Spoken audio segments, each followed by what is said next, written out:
ಹರಿಯಾಣ ಜಮ್ಮು ಕಾಶ್ಮೀರ ಎರಡೂ ರಾಜ್ಯಗಳಲ್ಲಿ ಬಿಜೆಪಿಗೆ ಬಿಗ್ ಶಾಕ್ ಆಗ್ಬಿಟ್ಟಿದೆ. ಎರಡೂ ರಾಜ್ಯಗಳಲ್ಲಿ ಬಿಜೆಪಿ ಧೂಳಿಪಟ ಆಗ್ತಾ ಇದೆ. ಜಮ್ಮು ಕಾಶ್ಮೀರದಲ್ಲಿ ಕಾಂಗ್ರೆಸ್ ಭರ್ಜರಿ ಮುನ್ನಡೆಯನ್ನ ಕಾಯ್ದುಕೊಳ್ತಾ ಇದೆ. ಎರಡೂ ಕ್ಷೇತ್ರಗಳಲ್ಲೂ ಕೂಡ ಬಿಜೆಪಿಗೆ ತೀವ್ರ ರೀತಿಯಾದಂತ ಮುಖಭಂಗ ಎದುರಾಗ್ತಾ ಇದೆ. ಒಂದ್ ಕಡೆಯಲ್ಲಿ ಜಮ್ಮು ಕಾಶ್ಮೀರದಲ್ಲೂ ಕಾಂಗ್ರೆಸ್ ಮುನ್ನಡೆಯನ್ನ ಕಾಯ್ದುಕೊಳ್ತಾ ಇದೆ. ಹರಿಯಾಣದಲ್ಲೂ ಕೂಡ ತನ್ನ ಓಟುವನ್ನ ಮುಂದುವರಿಸ್ತಾ ಇದೆ. ಇನ್ನು ಕಾಶ್ಮೀರದಲ್ಲಿ ಕಾಂಗ್ರೆಸ್ 45, ಬಿಜೆಪಿ 25, ಪಿಡಿಪಿ 2 ಸ್ಥಾನಗಳಲ್ಲಿ ಮುನ್ನಡೆಯನ್ನ ಕಾಯ್ದುಕೊಂಡ್ರೆ ಇತರೆ 6 ಸ್ಥಾನಗಳಲ್ಲಿ ಮುನ್ನಡೆಯನ್ನ ಕಾಯ್ದುಕೊಳ್ತಾ ಇದೆ. ಇನ್ನು ಹರಿಯಾಣದಲ್ಲಿ ನಾವು ನೋಡೋದಾದ್ರೆ ಕಾಂಗ್ರೆಸ್ 67 ಸ್ಥಾನಗಳಲ್ಲಿ ಮುನ್ನಡೆಯನ್ನ ಕಾಯ್ದುಕೊಂಡ್ರೆ ಬಿಜೆಪಿ 21, ಆಪ್ 1, ಇತರೆ 1ರಲ್ಲಿ ಮುನ್ನಡೆಯನ್ನ ಕಾಯ್ದುಕೊಳ್ತಾ ಇದೆ. ಎರಡೂ ಕಡೆಯಲ್ಲೂ ಕೂಡ ಕಾಂಗ್ರೆಸ್ ಮುನ್ನಡೆಯನ್ನ ಕಾಯ್ದುಕೊಳ್ತಾ ಇರುವಂಥದ್ದು. ನೋಡಿ, ಹರಿಯಾಣದಲ್ಲಿ ಈ ಬಾರಿ ಬಿಜೆಪಿಗೆ ಮುಖಭಂಗ ಆಗತ್ತೆ, ಅಧಿಕಾರ ವಹಿಸ್ಕೊಳ್ಳಲ್ಲ, ಅಧಿಕಾರವನ್ನ ಕಳ್ಕೊಳ್ಳುತ್ತೆ ಅನ್ನೋದನ್ನ ಸಮೀಕ್ಷೆಗಳು ಹೇಳಿದ್ರು. ಅದರಂತೆಯೇ ಹರಿಯಾಣದಲ್ಲಿ ಕಾಂಗ್ರೆಸ್ ಏನೋ ಮುನ್ನಡೆಯನ್ನ ಕಾಯ್ದುಕೊಳ್ತಾ ಇದೆ. ಆದ್ರೆ ಜಮ್ಮು ಕಾಶ್ಮೀರದಲ್ಲೂ ಕೂಡ ಬಿಜೆಪಿಗೆ ತೀವ್ರ ರೀತಿಯಾದಂತ ಹಿನ್ನಡೆ ಆಗ್ತಾ ಇದೆ. ಜಮ್ಮು ಕಾಶ್ಮೀರದಲ್ಲೂ ಕಾಂಗ್ರೆಸ್ ಭರ್ಜರಿ ಮುನ್ನಡೆಯನ್ನ ಸದ್ಯದ ಮಟ್ಟಿಗೆ ಕಾಯ್ದುಕೊಳ್ತಾ ಇದೆ ಅನ್ನುವಂತ ಮಾಹಿತಿ ಸಿಗ್ತಾ ಇದೆ.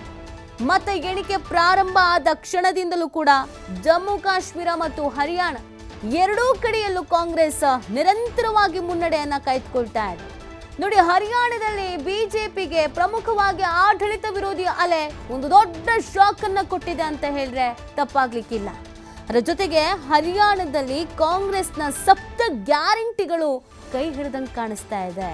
ಹರಿಯಾಣದಲ್ಲಿ ಕಾಂಗ್ರೆಸ್ 7 ಗ್ಯಾರಂಟಿಗಳನ್ನ ಅನೌನ್ಸ್ ಮಾಡಿತ್ತು. ಆ 7 ಗ್ಯಾರಂಟಿಗಳು ಹರಿಯಾಣದ ಜನತೆ ಕಾಂಗ್ರೆಸ್ನ ಕೈ ಹಿಡಿದಂಗೆ ಕಾಣಿಸ್ತಾ ಇದೆ. 300 ಯೂನಿಟ್ ವರೆಗೆ ಉಚಿತ ವಿದ್ಯುತ್ ಮತ್ತು 25 ಲಕ್ಷ ರೂಪಾಯಿವರೆಗೆ ಉಚಿತ ವೈದ್ಯಕೀಯ ಚಿಕಿತ್ಸೆಯನ್ನು ನೀಡಲಾಗುತ್ತೆ ಅಂತ ಹರಿಯಾಣಕ್ಕೆ ಕಾಂಗ್ರೆಸ್ ಗ್ಯಾರಂಟಿಯನ್ನ ಕೊಟ್ಟಿತ್ತು.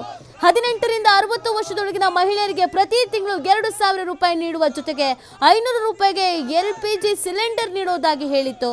2 ಲಕ್ಷ ಖಾಲಿ ಹುದ್ದೆಗಳನ್ನ ಭರ್ತಿ ಮಾಡುವುದು ಮತ್ತು ಡ್ರಗ್ ಮುಕ್ತ ಹರಿಯಾಣ ಮಾಡುವ ನಿಟ್ಟಿನಲ್ಲಿ ಕ್ರಮ ವಹಿಸಲಾಗ್ತೀವಿ ಅಂತ ಹೇಳಿತ್ತು. ವೃದ್ಧಾಪ್ಯ, ಅಂಗವಿಕಲ ಮತ್ತು ವಿಧವಾ ಪಿಂಚಣಿ 6,000 ರೂಪಾಯಿ ಹಾಗೂ ಹಳೆಯ ಪಿಂಚಣಿ ಯೋಜನೆ OPS ಮರುಸ್ಥಾಪಿಸ್ತೀವಿ ಅಂತ ಭರವಸೆ ಕೊಟ್ಟಿತ್ತು.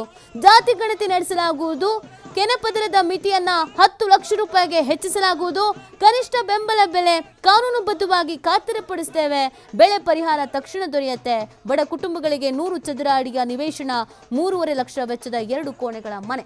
ಇದು 7 ಗ್ಯಾರಂಟಿಗಳು ಕಾಂಗ್ರೆಸ್ ಹರಿಯಾಣದ ಜನತೆ ಕೊಟ್ಟಿದ್ದು. ಈ 7 ಗ್ಯಾರಂಟಿಗಳು ಕೈ ಹಿಡಿದಂಗೆ ಕಾಣಿಸ್ತಾ ಇದೆ. ಬಿಜೆಪಿ ಕೂಡ ಅನೇಕ ಗ್ಯಾರಂಟಿಗಳನ್ನ ಕೊಟ್ಟಿತ್ತು, ಆದ್ರೂ ಮುಗ್ಗರಿಸಿ ಬಿದ್ದಿದೆ.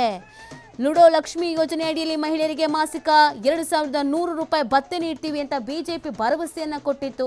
ಆದರೆ ಬಿಜೆಪಿಯ 10 ವರ್ಷಗಳ ಆಡಳಿತದಿಂದ ಹರಿಯಾಣದಲ್ಲಿ ಜನ ರೋಸ್ ಹೋಗಿದ್ರು ಅಂತ ಕಾಣುತ್ತೆ. ಹಾಗಾಗಿ ನಿಮ್ಮ ಮಾಸಿಕ 2,100 ರೂಪಾಯಿ ಬೇಡ ಅಂತ ನಿರ್ಧಾರಕ್ಕೆ ಬಂದ್ರು ಏನೋ ಗೊತ್ತಿಲ್ಲ. ಹರಿಯಾಣದಲ್ಲಿ ಸದ್ಯದ ಮಟ್ಟಿಗೆ ಬಿಜೆಪಿಗೆ ಹಿನ್ನಡೆ ಆಗ್ತಾ ಇದೆ. 10 ಕೈಗಾರಿಕಾ ನಗರಗಳನ್ನ ನಿರ್ಮಿಸುವ ಯೋಜನೆಯನ್ನ ನಾವು ಜಾರಿಗೆ ತರ್ತೀರಿ, ಯುವಕರಿಗೆ 50,000 ಉದ್ಯೋಗಗಳನ್ನ ಸೃಷ್ಟಿ ಮಾಡ್ತೀವಿ ಅನ್ನುವಂಥ ಭರವಸೆಯನ್ನ ಬಿಜೆಪಿ ಕೊಟ್ಟಿತ್ತು ಹರಿಯಾಣದಲ್ಲಿ. ಅದಕ್ಕೂ ಯಾಕೋ ಬಿಜೆಪಿಗೆ ಓಟು ಬಿದ್ದಂಗೆ ಕಾಣಿಸ್ತಾ ಇಲ್ಲ.